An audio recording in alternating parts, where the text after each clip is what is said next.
नमस्कार, मैं रहबर से बारी। आज के इस बुलेटिन में बात होगी संभल मामले में आए नए मोड़ की, ट्रंप की नीतियों से भारत की बढ़ी चिंता की और अंत में बात होगी सीरिया में तेजी के साथ बढ़ रहे हमले की। शुरुआत करते हैं आज की सबसे बड़ी खबर से, लेकिन इससे पहले आपसे निवेदन है, रिक्वेस्ट है, दरख्वास्त है कि अगर आपने हमारे चैनल को सब्सक्राइब नहीं किया तो सब्सक्राइब ज़रूर कर लें, ज़्यादा लाइक करें और शेयर करें। शुरुआत करते हैं आज की सबसे बड़ी खबर से, वो आ रही है संभल से। संभल मामला आपको पता है कि पिछले दिनों वहाँ पर क्या हुआ, सर्वे के नाम पर हंगामा खड़ा हुआ और काफ़ी लूटपाट, आगजनी वगैरह सब हुई। उसमें 5 लोगों की मौत भी हुई। हालांकि जो आरोप लगा उसमें ये लगा कि पुलिस ने की गोली से 5 की मौत हुई और पुलिस ने शुरुआती दौर में तो इनकार किया कि उसने गोली नहीं चलाई, लेकिन बाद में ये स्वीकार किया कि आत्मरक्षा के लिए गोली चलाई गई। लेकिन ना तो किसी पुलिसकर्मी पर कार्रवाई हुई और ना ही किसी अन्य आरोपी के। हाँ, जो इन्होंने कुछ लोग अन्य लोगों के ऊपर जो कि जिनके ऊपर लूटपाट तथा आगजनी का आरोप लगाते हुए उनको ना सिर्फ कई लोगों के खिलाफ नामजद बल्कि अज्ञात लोगों के खिलाफ भी केस दर्ज कराया गया। इस बीच पीड़ित परिवार ने न्यायालय की शरण लिया और मांग किया कि जिस प्रकार से अन्य लोगों पर केस दर्ज हो रहा है उसी प्रकार से उन पुलिसकर्मियों पर और उन पुलिस व प्रशासनिक अधिकारियों पर भी केस दर्ज किया जाए जिनकी वजह से 5 लोगों की मौत हुई। याचिकाकर्ताओं की याचिका हाईकोर्ट जो कि इलाहाबाद हाई कोर्ट में दायर की गई, उस याचिका को स्वीकार भी कर लिया गया। याचिका के स्वीकार करने की बात ही बहुत ही बड़ी है। इससे ये एक चीज़ क्लियर हो गई है कि अब जब याचिका के स्वीकार की गई है तो अब पुलिस और प्रशासनिक अधिकारी जो तत्कालीन थे या होंगे उनके खिलाफ कार्रवाई होगी। हम ये नहीं कह रहे हैं कि उनको फांसी सज़ा हो जाएगी या उनका सज़ा हो जाएगी, लेकिन इतना ज़रूर हो गया कि उनके खिलाफ केस दर्ज होगा। इसके अलावा जो पीड़ित हैं उन वो फिर मुआवजे की भी मांग कर सकेंगे। बहरहाल फिलहाल तो याचिका स्वीकार की गई है और जल्द ही इसकी सुनवाई भी होनी है। देखना ये होगा कि हाई कोर्ट अर्थात न्यायालय इसका क्या फैसला करता है। अब जो हाई कोर्ट की बात सामने आई ना, चलते चलते ये भी बात कर लें कि जो सिटिंग जज थे जिन्होंने बीते दिनों ही विश्व हिंदू परिषद के एक कार्यक्रम में जो विवादित बयान दिया था उसका उनके ऊपर कार्रवाई होनी प्रारंभ हो गई। एक तरफ जहां राज्यसभा में सुप्रीम कोर्ट के वरिष्ठ अधिवक्ता कपिल सिब्बल महाअभियोग लेकर आ गए हैं और उसमें लगभग 55 सांसदों की सिग्नेचर भी है और उसके नोटिस को स्वीकार भी कर लिया गया है। अब देखना ये होगा महाभियोग में क्या क्या और भी होता है उसमें। और सिब्बल ने कहा कि ये कोई राजनीतिक मामला नहीं है, किसी एक राजनीति से लेना देना नहीं है, बल्कि ये भारत की धर्मनिरपेक्षता की बात है, इसका सवाल है। ऐसे में जो सत्ता पक्ष है उनको भी समर्थन इसका करना चाहिए। उन्होंने लोकसभा और राज्यसभा दोनों में ही इसका समर्थन मांगा है। वहीं कपिल सिब्बल ने कहा है कि इस मामले को लेकर वे प्रधानमंत्री और गृह मंत्री से भी मुलाकात करेंगे और समर्थन की बात करेंगे।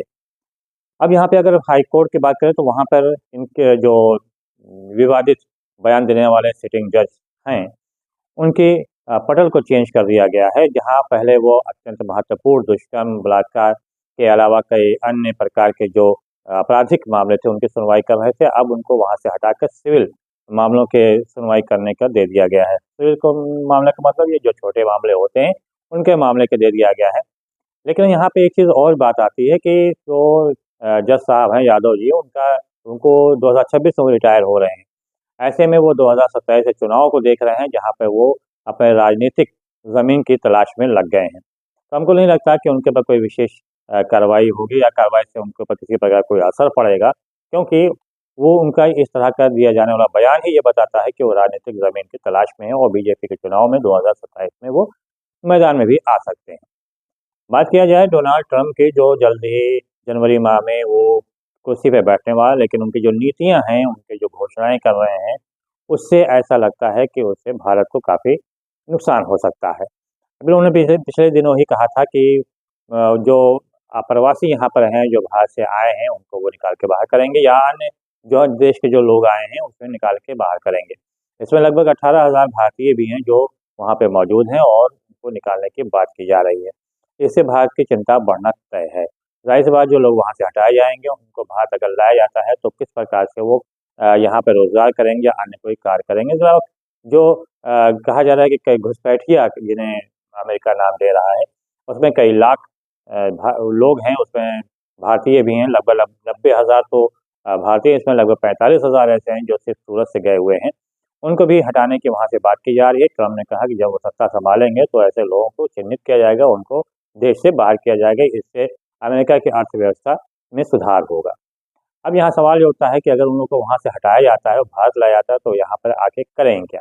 क्या उनको भारत जो है वो रोज़गार देगा, भारतीय सरकार रोज़गार देगी या अन्य कोई कार्यक्रम उनके लिए उपलब्ध कराएगी? वह तो आने वाला वक्त ही बताएगा। वहीं एक चीज़ और भी बड़ी सामने बात आई है, वो ये कि ट्रम्प ने अपने शपथ ग्रहण में देश के दूसरे देशों के तो बड़े नेताओं को बुलाया है, लेकिन भारत के प्रधानमंत्री नरेंद्र मोदी को अभी तक इसका आमंत्रण पत्र नहीं दिया है। ये भी एक बड़ी बात है। देखना है कि आने वाले दिनों में क्या उनको आमंत्रण यहाँ मिलता है या नहीं मिलता, ये तो वक्त ही बताएगा। वहीं अंत में बात करें सीरिया की, तो सीरिया में लगातार जंग जारी है।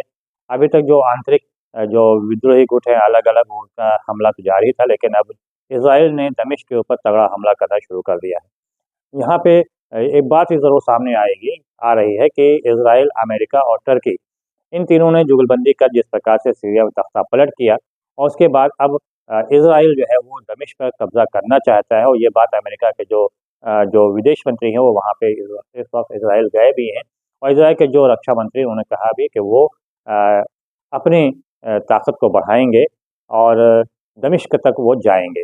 इसका सीधा मतलब ये है कि सीरिया को इज़राइल अपने कब्ज़े में करना चाहता है और अमेरिका के जो विदेश मंत्री उन्होंने वहाँ पे जाके कहा भी कि इज़राइल जो है सीरिया में तख्ता-पलट के बाद मजबूत हुआ, जबकि ईरान कमज़ोर हुआ है। हालाँकि ईरान की तरफ से लगातार दावा किया जा रहा है कि वो कभी भी इज़राइल पर हमला कर सकता है और ईरान ने ये भी कहा कि सीरिया में उसने जानबूझकर अपनी सेना को नहीं उतारा, क्योंकि सीरिया के जो पूर्व राष्ट्रपति थे बशर अल-असद, जो उन्होंने स्वतः ही हथियार डाल दिया था। ऐसे में हथियार डालने वालों का समर्थन कैसे किया जा सकता है? बहरहाल ये तो आने वाला वक्त ही बताएगा कि सीरिया के हालात और कैसे होते हैं। फिलहाल रहबर तिवारी को दीजिए इजाज़त। बहुत-बहुत धन्यवाद। जय हिंद, जय भारत। Yeah.